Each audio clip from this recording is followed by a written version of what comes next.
હું ચેતન રેશમવાલા એડવોકેટ સુરત છેલ્લા ઘણા દિવસથી જૈન સમાજની એક બાળતીના દીક્ષા સંદર્ભેનો ફેમિલી કોર્ટ રૂબરૂ ચાલી રહેલ કેસ ચર્ચામાં હતો, પરંતુ આજ રોજ મારા તરફથી અને બાળતીના પિતાના એડવોકેટ તરફથી બહુ સુખદકારી સમાધાનનો રૂપે નિકાલ કરવામાં આવ્યો છે. સમાધાનનો કરાર આજ રોજ નામદાર ફેમિલી કોર્ટ રૂબરૂ રજૂ રાખવામાં આવ્યો.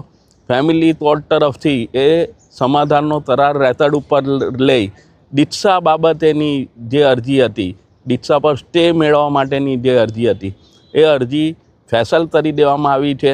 અને જે સમાધાનનો કરાર રજૂ થયો છે એ મુજબ આજ રોજ પછી બે બાળકોને માતા પિતાનો પ્રેમ મળશે અને તારીખ 6/1/2026ના રોજ જે પિતાએ વાલી તરીકે નિયુક્ત થવા માટે અરજી કરેલ છે એ અરજી પણ એ પરત ખેંચી લેવાના છે. તો જૈન સમાજ માટે આજે બહુ આવકારદાયી એક સમાધાન નામદાર ફેમિલી કોર્ટમાં રજૂ કરવામાં આવ્યું. હું બંને પક્ષકારો અને વકીલોનો આ બાબતે આભારી છું કે આવું સુખદ નિરાકરણ આ કેસમાં આવ્યું.